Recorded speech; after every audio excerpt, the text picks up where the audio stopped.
Om Tare Du Tare Du Re Soha. Om Tare Du Tare Du Re Soha. Om Tare Du Tare Du Re Soha. Om Tare Du Tare Du. Well, now we just took refuge. It's nice that that happens to be the topic today. For those of you here last week, we were unpacking the process of contemplating just the results of negative karma, basically. Got into the different realms of existence, lower realms, and basically in this life, this current life, we have the potential, everything has ripened to become awakened. It's sometimes hard to imagine, isn't it? I was reflecting on that a little bit. One of the biggest obstacles, I think, for human beings, especially here in the West, is that enlightenment's this faraway thing that, a few Tibetan lamas or some Japanese guy somewhere in a temple might get, but not us, not us. And it's this elusive thing that very rare, exotic people can get to potentially experience. And one of the big obstacles that Dilgo Khyentse Rinpoche when asked about it, about Westerners, and he said we don't believe in ourselves. We are hard on ourselves. We have self-critical minds. We just don't have the faith that we can do these things, and we can't get out of a sort of conceptual mind that kind of gets wrapped into just what we perceive and see and do, and it gets wrapped up in a way that's really tight and totally misses things. It's sometimes you read some of these stories about some of the awakened ones or spiritual masters and some experiences and things that we think could possibly never happen. And I sit there and go, well, when I was a kid, if someone were to tell me I'd be talking on a laptop, on a computer to people all over the world, and that they could see me in real time and we could have this conversation, there's no way. Get Smart had a shoe phone.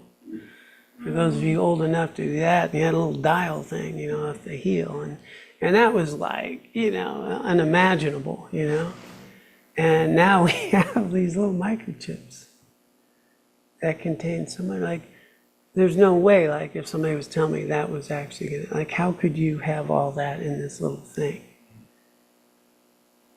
And we forget that what we once thought was totally inconceivable, then we have all these things, it's just how we live.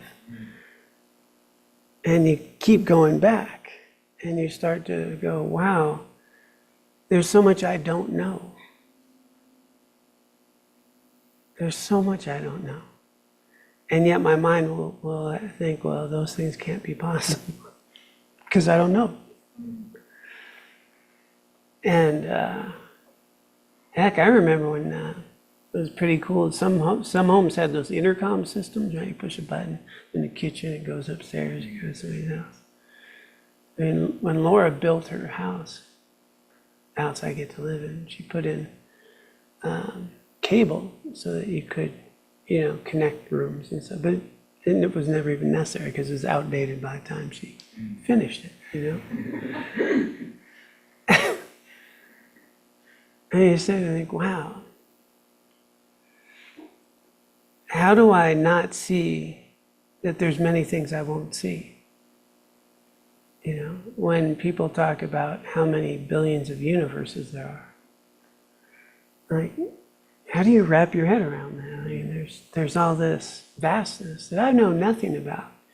And yet I can be thoroughly convinced I know like how things should be here, in this world, and what I can't do. This mind gets very limited, and it's very, of course, the center of the universe right here. And the idea that somebody else with different views or beliefs or stories that I can't believe or imagine can't possibly be true. Because it's stuff I don't know, or doesn't make sense to my conventional mind. And we have examples in our daily life all day long about that, what we're able to do. And was once thought inconceivable. So, as we move towards refuge, and we're going back, we're getting closer to 3,000 years. There's these teachings that have found their way to us. And they're not the only teachings. There's other spiritual traditions that have been seeking, understanding, achieving. And there have been people who have attained certain qualities. The thing about Buddhism is pretty much, anyone who's awakened will never tell you they're awakened, so it kind of kills the deal. Like, who's my example? And you ask the Dalai Lama said, I'm just a simple Buddhist monk. Don't expect anything special from me. I'm just a simple Buddhist monk, nothing more, And then I really love it when somebody will ask him, they asked me about marital advice and family life. I'm a monk. I don't know any of this stuff. I've never been married, And my teacher was what they call a hidden yogi. Just this little Tibetan monk, just smiling at everybody, nice, gentle, the gig's up when they die. That's when you find out.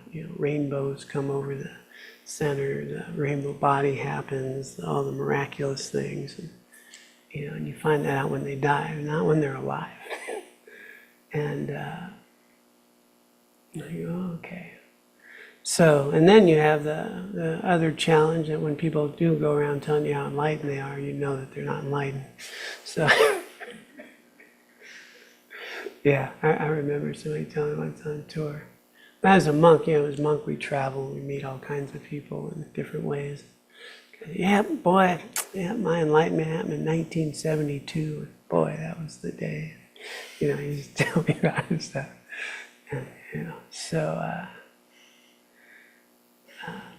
So there's this kind of messy world out there. What do we believe in? What makes sense? What is it that we can take refuge in? And it really starts with what we were talking about last week. And last week we were going into just samsara. Samsara is a conditioned existence. We're all in it. We might be at a rate that has less suffering or more suffering than others. The beautiful dream that Jetsuma Tenzin Palmo had that I think really encapsulates samsara. And she had this very vivid dream that she was in this big prison, a big prison. But some of the prison was pretty nice, like the upper floors of the prison, like suites in a hotel, everything's really nice. And, and as you kind of, if you think about six realms, you start thinking about this prison, some of the upper floors really nice, room service, anything you want, radiant nectar, and other more middle ground, regular stuff, to normal prison cells, to really suffering in the basements and all that. And so she's in there, and she's seeing that she's in a prison, and she's with some people, and she's saying, we need to bust out, bust out. And she's going around telling people, let's get out. And a lot of people are like, why? It's pretty good, and they didn't want to get out, right? There's all these people who didn't want to get out. But she found a group that did. So she got this group of people, and they, they went to bust out. And what they realized is the guards they didn't care. Guards weren't chasing. They just go out, and then they get out, and they're running, and she's running, and they're running, and no matter how far they run, no matter how much effort, they're not getting very far away, and she came to a point in her dream where she goes, it's just not going to get out, like, I'm tired, and she's getting ready to give up. And then she said, she thought, if I give up, so will the others. So I need to keep going. And so she kept running with the others to escape. And that's to me, I think this is the sort of analogy of, we're all in a conditioned samsara prison, limited. And samsara is ruled by karma, laws of karma. And we have the opportunity now to be forgiven. We have the opportunity. A lot of people aren't interested. Yeah.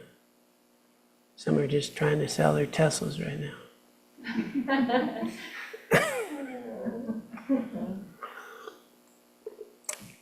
And get something else. And so we might be in a really nice situation in samsara, we might be in a worse situation. It doesn't matter, I'm trying to think of our analogy in the valley. I guess Aspen all the way down to, Grand Junction, I don't know. Different layers of income, socioeconomic issues, or whatever it is.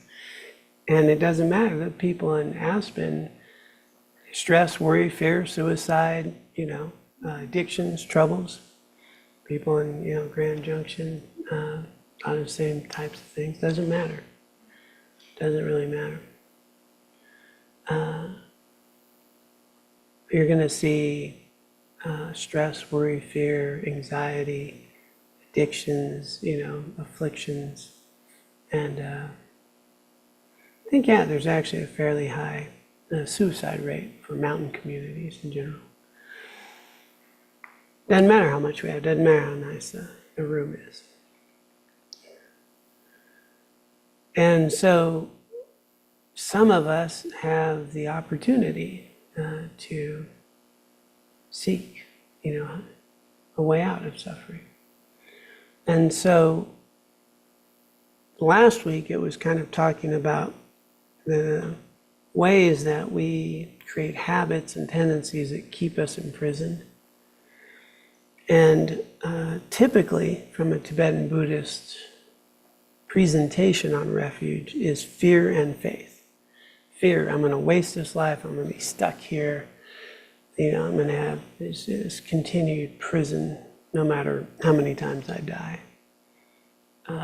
And potentially even worse, right? And so the meditations are really kind of focusing on, the worst part. And then out of this fear, we go, well, is there a way out? Is there something that can help me? And what is it I can take refuge in? And then this faith, as we find a path and we see tangible opportunities to suffer less, tangible opportunities to understand how this whole thing works and how to engage in it in a way that's meaningful. And so fear and faith, they're opposites. If you have faith, you don't really have fear. If you have fear, you don't have much faith. And just the other day, I was listening to Bhikkhu Bodhi, who's one of the great scholars, Theravadan tradition, incredible being. And his presentation was using a different word. It was suffering. said, you can't really have refuge without suffering. You know, that unless you realize you're suffering, you're not going to seek an answer. So a lot of people don't realize they're suffering because they're sipping their margaritas in a hot tub somewhere on a beach. Right? It doesn't look like suffering. And yet they can be in that same hot tub on a beach with their margarita and be in emotional turmoil. Or be pleasant. Aging, sickness, death, you know, all the types of suffering that take place, you know, they're just there. And so we don't go to a doctor unless we're in pain. Right? So we don't seek that answer. I actually had a friend of mine on post the other day. She had some checkups, you know, with her heart and veins and cardiac system, and her family had a history, and doctors kept telling her to take this test, and you know, and she would pass the stress test, but it looked like there was this little blockage, and but she felt good, and she passed the stress test. But they kept nudging her, so you know, she had back further tests just to see if, in fact, you know, there's this blockage. It's just ongoing. And finally, they went even deeper, and they found there was actually 3 other blockages. They didn't know about immediately 3 stents, you know, and did this whole thing in her life. And she's just like, she's posting because she wants to let people know to get their testing done, even if they don't feel the pain. And I thought, what a great analogy to samsara. So much. Test for it? What's that? Yeah, we need to test for it. Yeah. Test. Yeah. See how we suffer. And explore. You know, we have the 3 types of suffering that we explore. And then if I recognize, yeah, you know, we have 3 types of suffering: suffering of suffering, suffering of change, pervasive suffering, the condition of samsara. And, you know, the Buddha said, is this necessary? Is it necessary? And so that was his quest. And through his path, he found that this was all unnecessary. You know, we're just asleep. We're blindly going through life in a very limited way, seeing ourselves as independent, separate, and trying to collect pleasurable experiences and avoid unpleasant ones, and building up a whole world system in our mind, and we imprison ourselves there. And that we are much more than this body, and we can wake up to that which is aware of the body, that which is aware of this experience, our Buddha nature, and be free of this whole wheel of samsara. So that's what he discovered, and then, you know, interesting enough, he wasn't interested in teaching because he didn't think there's any way to explain it. You know, how you can explain this? But you know, persisted the request, and it was said okay. And the first teaching came, the 4 Noble Truths. And the 4 Noble Truths started with suffering, right? Truth of suffering, unsatisfactoriness, and you know, suffering is not a great word because you won't feel suffering, you know, when you're in the jacuzzi sipping on whatever so much necessarily. It's a dis-ease, a discomfort. You know, that even with all of that, you know, is there an inner peace, or is there, and I'm worried about wanting to keep this situation or not keep this situation. Like, there's just, when are we actually fully at peace, you know? And then those moments where we're not suffering, we're having some joy, they're very short. And we have other things to do, and it comes back. And so he starts there, that there's the nature of samsara suffering, and then got right to the causes. And the root cause is very simple. It's we identify me and mine with that which is not me and mine. It's that simple. Not easy, but very, very concrete. I am John, this is Sam, this is Ito, and you guys are different than me, and I become very much the center of my universe, and this is my cup, which Sam gave to me, by the way.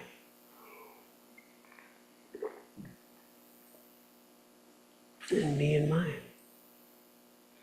And I spend my whole world stressed, angry, frustrated, worried, fearful about protecting me and mine. And he says, well, that's the root problem. And out of me and mine, things I like, things I don't like.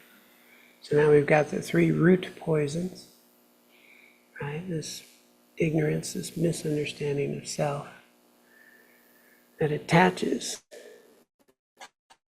has greed, attaches, craving. This is what I need to feel good, and has aversions, sometimes called even hatred. So sometimes it's ignorance, greed, and hatred. I like misperception, attachment, and aversion. I just think they're more, who wants to be ignorant? But I'd much rather have misperception. Misunderstanding. And then out of this, spins the wheel of karma. And I create a bunch of karma and habits and tendencies, getting what I want, trying to avoid the things I don't like, and I just wheel of karma, which goes into the 6 realms, which goes into the 12 links of dependent origination, which is the whole wheel of life teaching. And then that wheel can be broken, right? There's 12 links. And it gets severed at the first link of misunderstanding, of ignorance. Wisdom frees us. So the undoing of this whole wheel is truth. It's just truth, that's all. And so everything around Buddhism is creating the conditions to know who you really are. And stop identifying me and mine with that which is not me and mine. And so we undo the wheel by starting to negate what I'm not. That's a really good practice. I'm not. And a lot of people talk about no self, which I think is not a good translation, not even a healthy approach. It's not that there's no self, not self. What is not self? That points us in a direction, right? I'm not just this body, I'm not my words, I'm not my personality, I'm not my feelings, I'm not the labels, I'm not my certificates on the wall, I'm not, Venerable Tenzin Priyadarshi, he has this exercise where he has people write down, I am, my name, I am, male, I am this, I am that. You get this whole list. I am a doctor, I am this, I'm that. And then he has you go back and start crossing them out. And then you get down to even your name. You're not that. What are you? And then in this unpacking, we start noticing that as I stop identifying with my thoughts and emotions and the experiences, I suffer a lot less. There's a whole lot of suffering going around, wanting things to go my way, the way that John wants, and protecting my personality, protecting my pleasures and what I feel I need to be okay. And so this undoing starts to go, okay, well, back to the cup, it's a nice cup, it's my cup. Till it breaks, then it's not my cup. somebody else takes it. Is it still my cup? Somebody else is drinking out of it. I don't think it's mine anymore. And then, all the things that came into being for me to have a cup, and where the materials came from, and all the causes and conditions that gave rise to a cup, and then we realized that the cup's not even a cup. Like, what makes this a cup? If I had flowers in it, well, it'd still be a cup. And, actually, it's probably a mug, right? Not a cup. And then they go, well, my cup. Well, cup, mug, I don't know. A cat does not see this as a cup. Nor does a bear, nor does a lizard. They're not seeing a cup. And if I could use it for many different things, and I think, well, what's a cup? Cup has a handle. Do they have, we start describing what a cup has. Some cups don't have handles. Some do have handles. Some have little round things. What makes a cup? And then when we get right down to it, we realize that a cup is an idea in my mind. It's not this thing.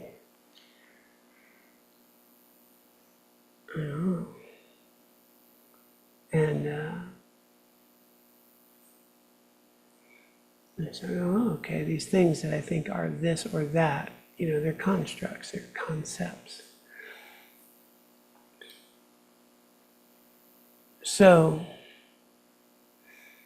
when we start even thinking about what holds liquid, allows me to have a little black tea, how many beings, were involved in that? It's just, there's no way to begin to think how many beings were responsible for what I'm labeling a cup. So I can drink a little tea, and how many people are involved in what tea made it in that tea bag. Wow. And and I'm pretty sure it's mine.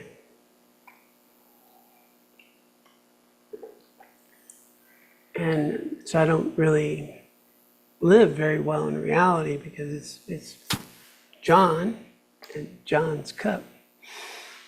And it only exists in dependence upon countless others. And I'm actually interdependent with this whole experience. And unless somebody taught me about a cup, I wouldn't even know that's a cup. I probably think it's a mug. Wonder where that line is. Cup and a mug. So a cup maybe goes on a saucer. I don't know. There's probably rules somewhere. That'll get you all the way into the whole toilet paper thing. Over the top, under the bottom, it's a whole thing. It's proper toilet room etiquette. And so, but we sit there and go, oh, no, this is the way things are. And there's this objective world out there, and don't understand I'm living in a subjective world. And I'm seeing you has a lot to do with me. Right? How I'm experiencing you has a lot to do with me. And so all day long, though, how often are you thinking about the interdependent experience of the food that you're eating and all the beings that are involved, and how every thought, feeling, emotion you experience is temporary, and an experience that is short-lived comes and goes. And you're that which is observing. You're not angry, you're experiencing anger, what we label anger, which is actually a bunch of sensations that we label anger. And we'll say, I'm pissed off, man. And worse yet, we'll say, you're pissing me off. As though you're the cause of my anger. I don't even realize anger's in here, not out there. And why am I angry? Because you're not doing what I want. You're not doing your job, making me happy.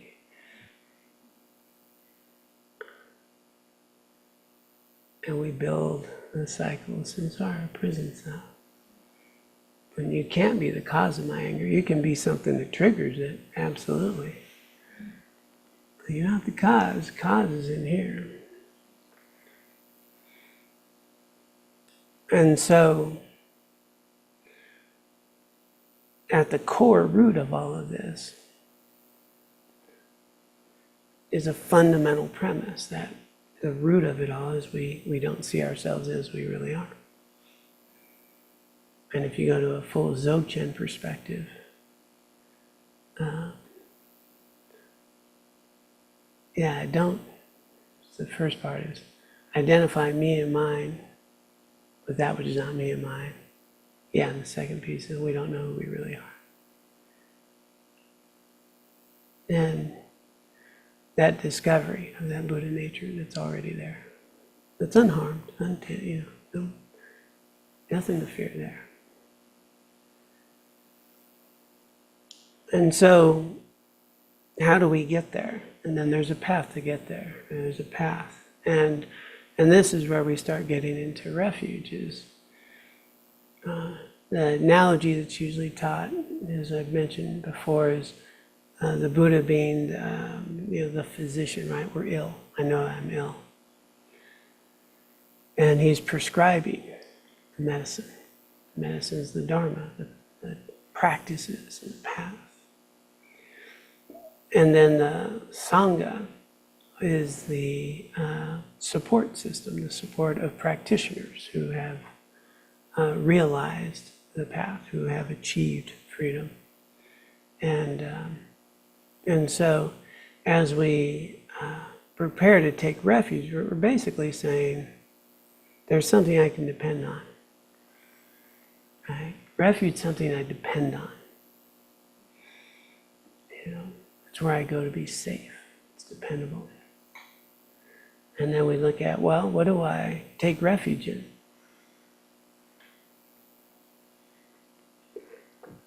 Might as well take refuge in our decorations in our homes. We take refuge in our activities. We take refuge in our vacations. We take refuge in people, places, things.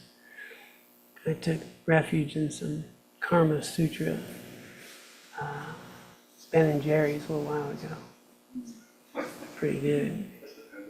Yeah.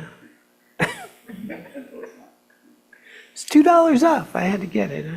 There's a special digital coupon you can download for an extra $1. So. Flavor. One. What's that? Which flavor? Karma Sutra. Oh, right. Caramel Sutra. Caramel Yeah. Sutra. Yeah. Caramel. Yeah, seriously good. Fish food too. Mm. Yeah. So think about what we take refuge in to feel good all the time versus a refuge of something that is just entirely dependable. And so this is all moving us towards, okay, do I know that I'm ill, that there is a medicine, and is it something that is worth my time?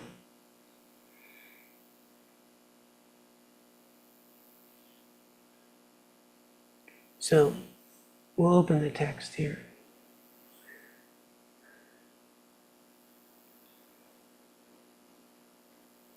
I think okay. Refuge.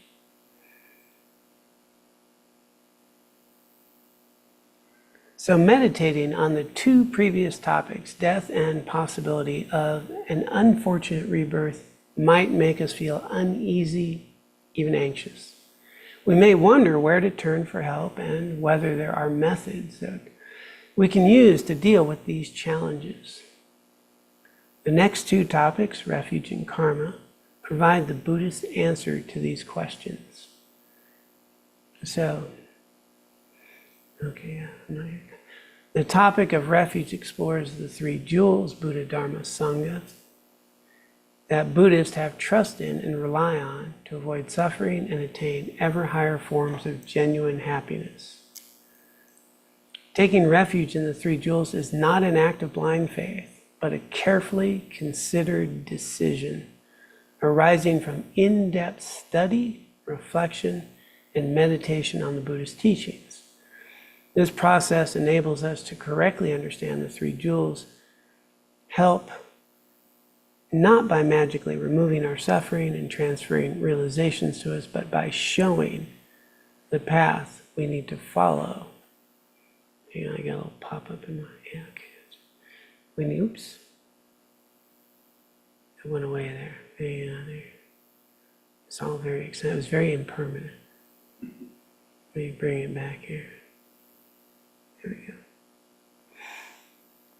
So it shows us the path that we need to follow to find true happiness and develop realization for ourselves. The scripture says, the Buddhas do not wash away negativities with water, clear away beings' dukkha with their hands, or transfer their realizations to other beings. They liberate them by teaching the truth of reality. No one, not even a Buddha, can liberate us from suffering and its causes. We must do that ourselves. But the Buddhists teach us how. One of the first steps in this process is learning about karma and putting it into practice in our lives. A topic covered in the next chapter. And so they're going to go into the 3 meditations on Buddha, Dharma, and Sangha. But I want to backtrack here to this very first segment. Yeah, I'm going to highlight this so everybody can see what I'm looking at.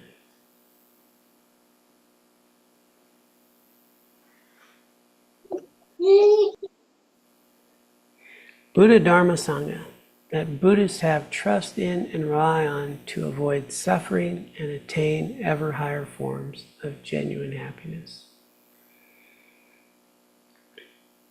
And this is not a blind faith, but a carefully considered decision arising from in-depth study, reflection, and meditation on the Buddhist teaching. Just go all the way to that point, actually.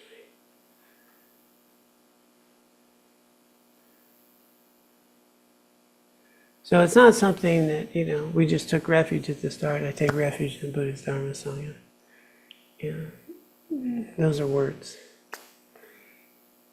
Refuge is saying there is a path here that helps me understand reality. And it's worth my investigation.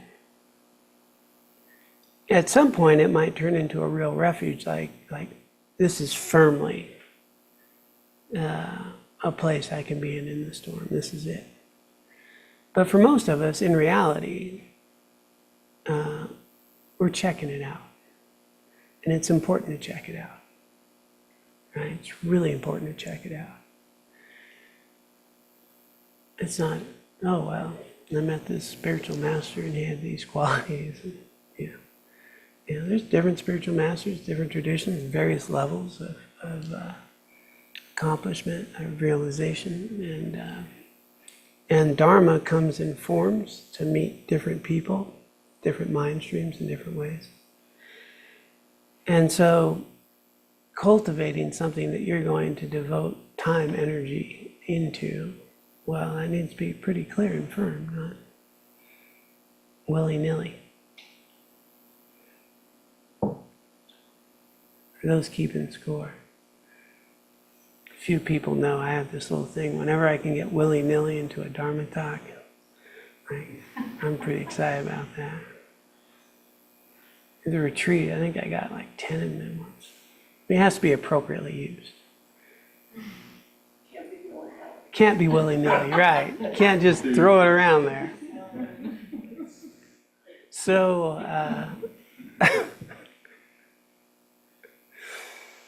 so the investigation here is really starting with our level of well-being and our level of understanding about what is the real cause of happiness, what's the real cause of suffering. And that's why I highlighted that specific sentence, is this is a path that leads to higher levels of genuine happiness. That's what we're looking at. And that's tangible. That's something I think we can experience. And when we talk about genuine happiness, it's not the temporary stimulus-driven pleasure that we get from caramel sutra ice cream. That's temporary. I'm already kind of looking for some more. And it'll come, it'll go. As a matter of fact, if you don't get it and you're hoping to have it, now I'm suffering, right? And genuine happiness is a natural state, and it's already there. It's not even something you need to accomplish. It's actually already there.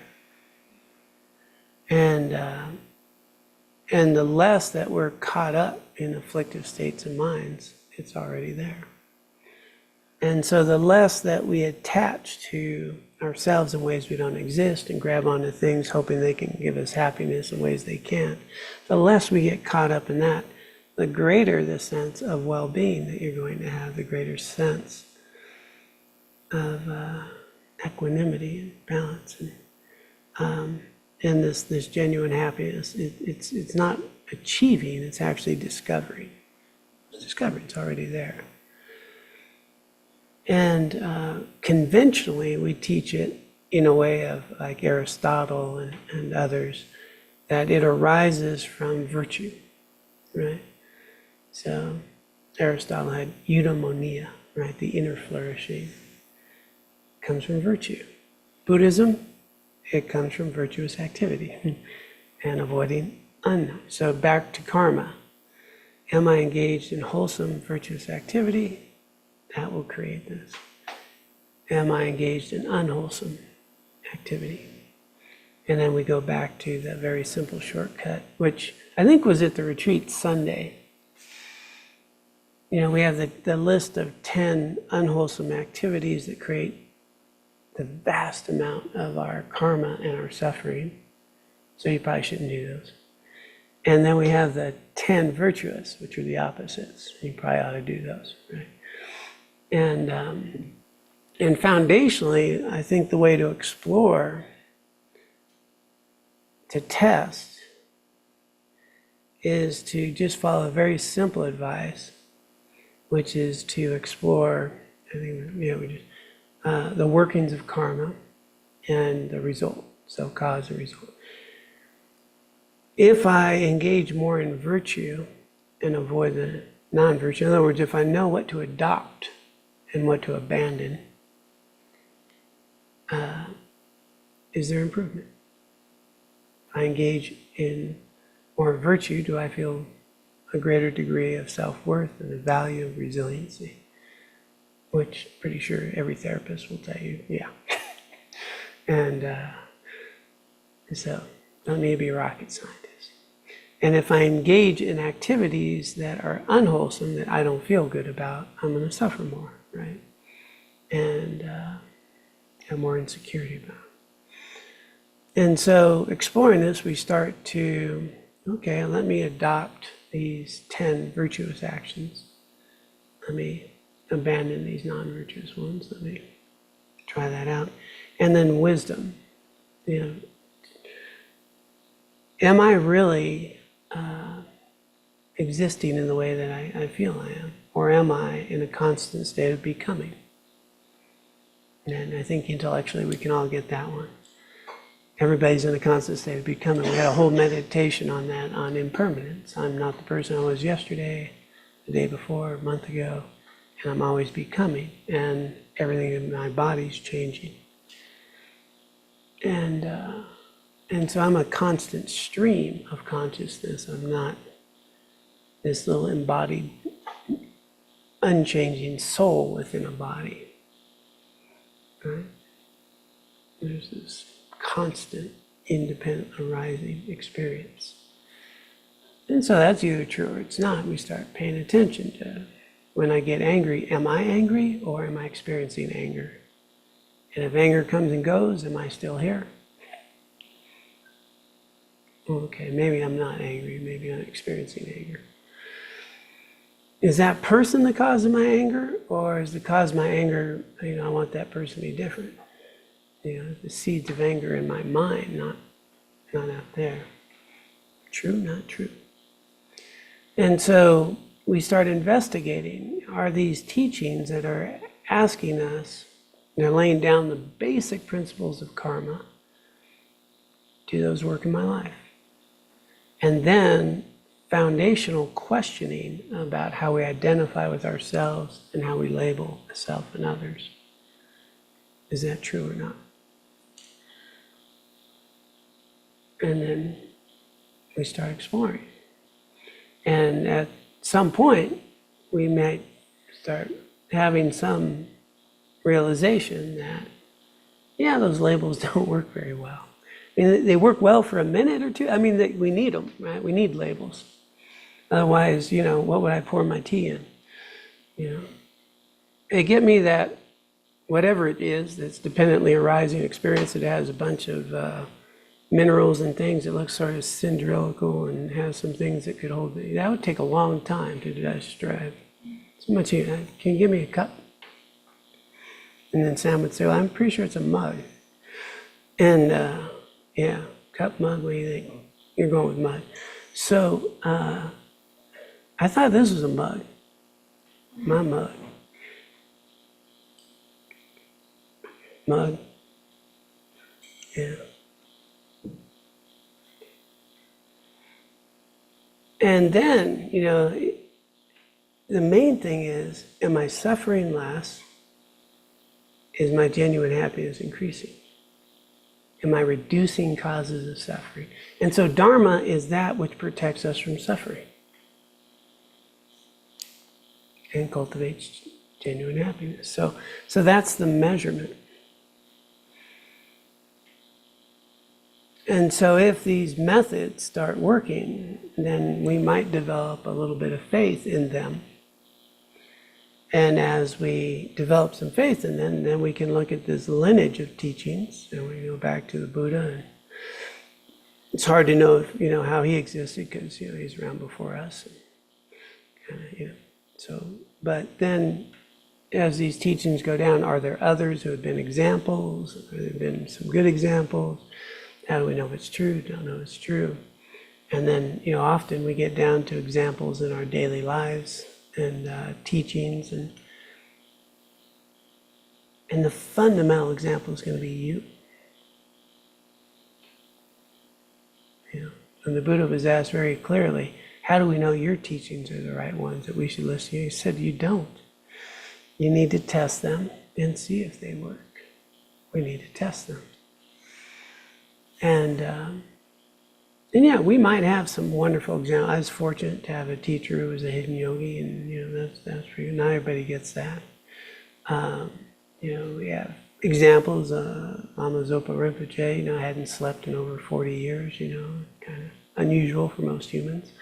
And it's just, there are these beings that we sometimes get to experience in our lives that, have what we can't wrap our head around. And so that might happen. But fundamentally, this needs to happen inwardly. We need to know, okay, is this working for me? And then understanding that there is this conditioned samsaric existence that has limited me. And a pretty easy way to test that, just try to be different than you are. See how long that lasts. All right. Tomorrow, 180-degree turn. I'm going to be totally different. I got the teachings. I'm going to nail this, no problem. And you might find out you get stuck in a couple of days. And you might decide, yeah, well, it's just anger, but I'm not angry, except I'm really pissed right now. And, and you start noticing, wow, me wanting to be happy does not make me happy. Me wanting to do this, I can't do that. And I know this is unhealthy for me, but I'm getting another one. And, and we start noticing I have no control over a lot of my experience. And we start noticing, well, there's kind of a prison here. How about I'm just going to sit and meditate and just focus on the breath for a little while.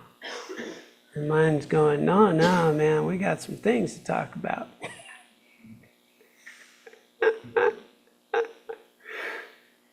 breath so boring, man. That's that easy meditator stuff. Let's look at this. And, yeah. And so we start noticing, we don't have much control over even what attitudes we want to have, or feelings we want to have, or activities we want to really do that we know are healthy for us. And, okay, maybe there's a prison there. And what is it that's preventing me? That was my big question. My big question was, why can't I do things I absolutely know will improve my life? Like, isn't that just weird? Like, all of us, we can know a few things right now that we know this will absolutely improve the quality of my life, no doubt about it, and not do it. Like, wow, you want to talk about karma and klesha? This resistance to doing something, because our conditioning, we're so conditioned. And so unraveling that conditioning comes with purification, comes with good karmic activities, and taming the mind, taming the mind. And that's where we really need to start, especially now in this culture we live in, taming the mind. Because all this is just interesting talk otherwise. With the multitasking, with the cell phones and the things that we attend to all day, and the constant distraction, our attention to be present. Actually, I heard now very few, the big reduction in reading books. People aren't reading books, people aren't reading things, people, we're in a bullet point world. And, long, in-depth discussions and conversations or analysis. Except Laura, man, she eats that stuff up. I don't think she's ever found a report she didn't want to dive into. I'm like, can you summarize? She wants to explore. And but yeah, it's reducing and so just bringing our mind back to where we can attend, where we can be present, where we can feel our body and the person we're talking to, and attend to what we're doing and why we're doing it. So it comes back to the 3 higher trainings, basically, which is the path of awakening. Ethics, good virtuous behavior, good karma. Concentration, training the mind. And wisdom, starting to be more clearly understanding of yourself and your experience and the way things exist. Ethics, concentration, and wisdom. Those are 3 categories of the Eightfold Path of liberation. So this is where we start. Be a little more wholesome, meditating, and then starting to examine how I identify with myself and my experience, whether it's accurate. So having said that, that's where we will then explore and see if we're looking to take refuge in this path of liberation. So I'm going to pause there because we're 13 minutes past the hour, and just kind of check in to see if anyone has any questions, thoughts, ice cream recommendations.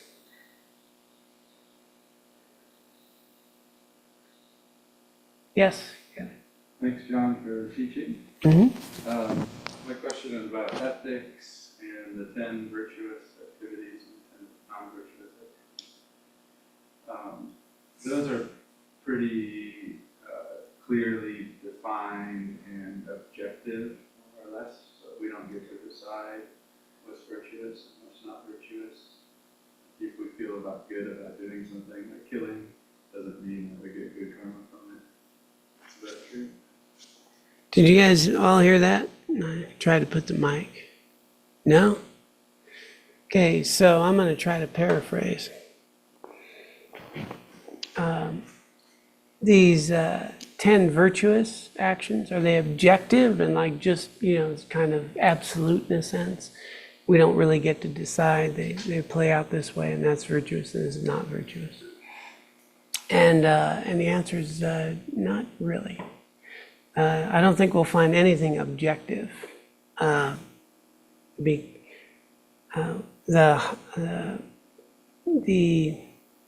motive is the most important, right? My intention. So for those of you, the 10 non-virtuous actions, there's 3 of the body, 4 of speech, 3 of the mind, so no killing, stealing, sexual misconduct. So if you were to just take those 3, right? No killing, no stealing, no sexual misconduct. Well, every time you drive your car, you're killing, right? Little bugs and things like that. So, we're doing certain things, but you're not trying to kill the bugs, right? Right? Okay, yeah, just checking. You don't get in the car and go, man, I'm going to go after those insects. Okay, so, right, so you're not killing on purpose, right? And, so there's always going to be, these areas, right, of what's my motive and what's my intention here. And then, and the definition of virtuous and unvirtuous is not right and wrong.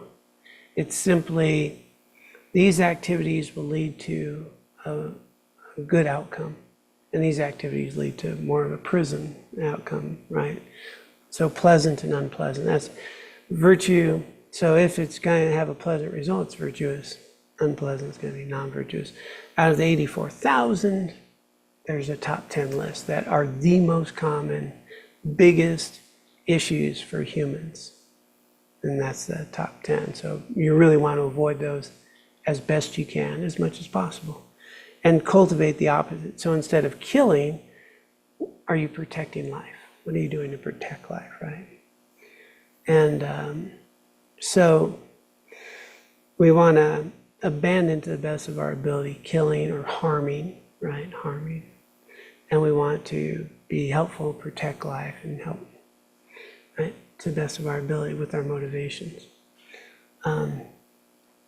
The quote that I carry with me, and I should, I'm not going to say should, I would like to remember the citation, who said it, because I carry it with me, is never let your sense of morality prevent you from doing the right thing.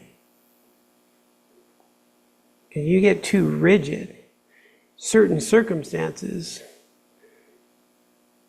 will block you from doing what would be good in that circumstance, because I'm holding on to this ideal in this new environment. In this situation, what would be most beneficial? And you might have to lie to save someone's life. Right?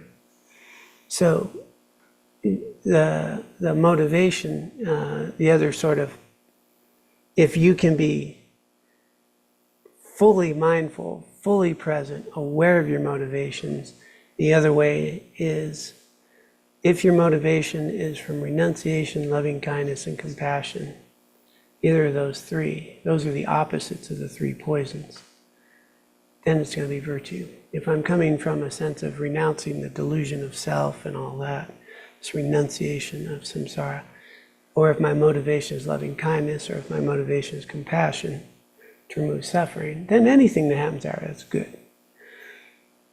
If I'm coming from a place of self-grasping, attachment, or aversion, well, you're going to be put in a prison cell up. So, that's a shorter way, but it's really hard to be that mindful of your motives. So that list is pretty helpful. Let's not lie. Let's not try to do a divisive speech. Let's, try not to have harsh speech, and so forth. That can be easier than knowing my motive. But if you can get to the motive part, that's helpful.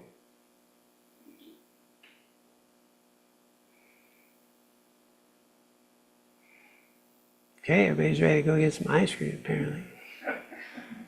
Just looking at everybody with their spoons, man. There's a toss-up, because, often we'll get the organic chocolate pudding they have. It's on sale frequently, but it wasn't on sale. Carmel Sutra was on sale. What's that? So, if you want it, then get it. Yeah, you know. What's your motivation? Laura's not home yet, is she? No, Laura's not. She's away on retreat, baby. Burritos every day. Yeah. We're living large. Bachelor life. Okay.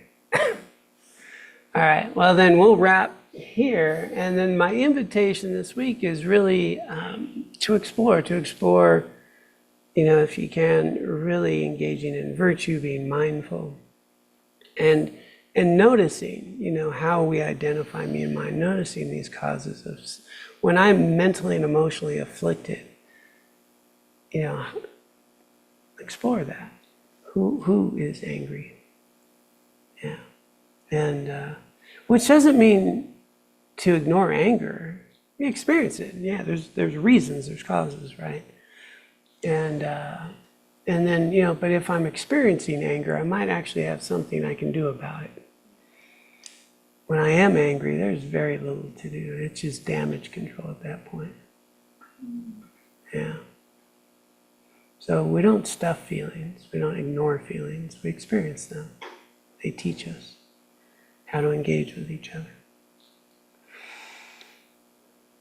Okay. Oh, we do have a hand. Okay, Lori.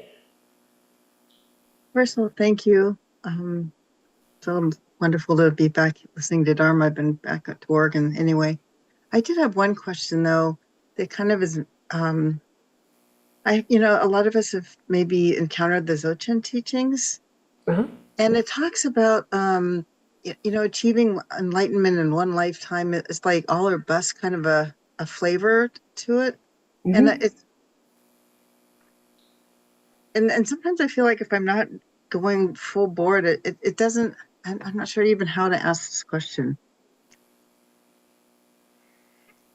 How does anyone reconcile the fact that they may not achieve enlightenment in one lifetime? Once you've had that teaching, I guess I ponder that quite a bit. Like, am I falling short? Am I not doing enough? Or is it really, I'm just got to accept where I am on the path? I would defer to Jetsuma Tenzin Palmo's advice on that, which is don't even try to attain enlightenment in a lifetime. That is a waste of time, not because you might not be enlightened, but because who is trying to be enlightened is your ego. Your ego is never going to get enlightened. And so Dzogchen and all of this, it's, there's that striving, and striving's an obstacle. Dzogchen is about realizing and maintaining a view as best you can and remembering as much as you can.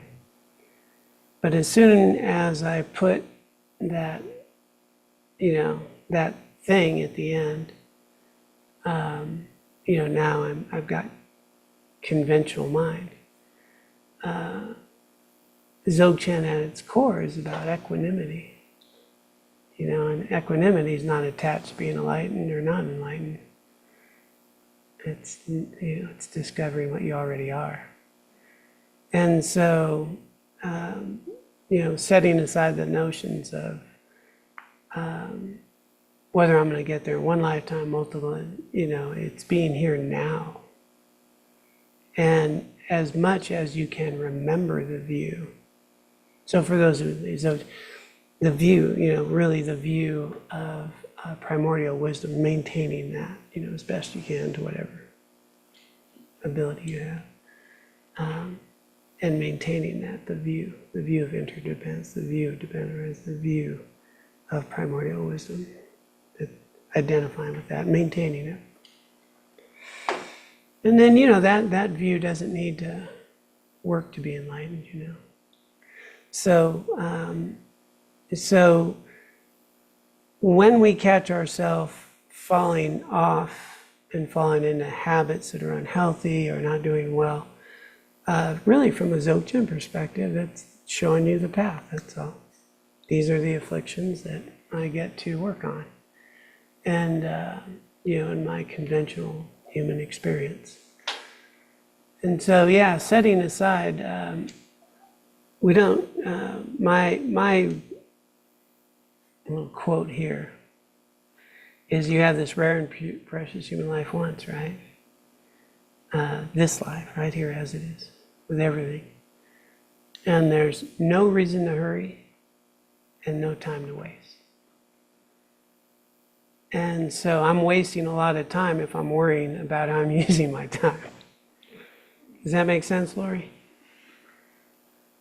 Yeah, thank you. Thank you for that reminder. It's a habit I have to work on. It's a habit of thinking that's the only goal. And I'm Right. so happy that you've shared that, and also what Tenzin Palmo said. Thank you. I needed to hear it again. Thanks.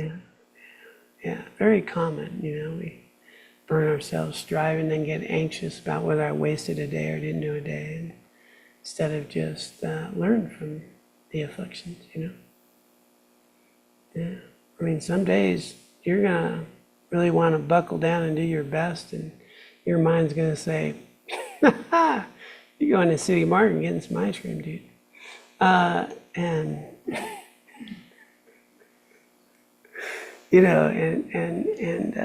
we abandon hope and fear, and we learn. We let go of outcomes. Always let go of outcomes. Abandon all hope and fear. Thank you. Yeah. Thank you.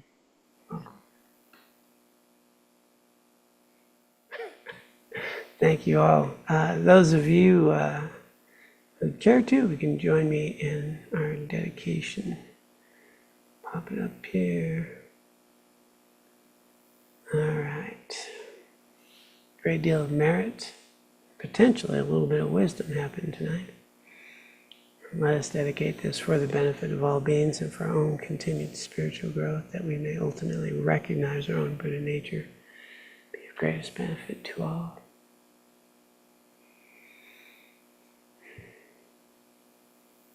Let us dedicate. By this merit may I soon attain the enlightened state of Guru Buddha, that I may be able to liberate all sentient beings from their sufferings. May the precious Bodhi mind, not yet born, arise and grow. May that born have no decline, but increase forevermore.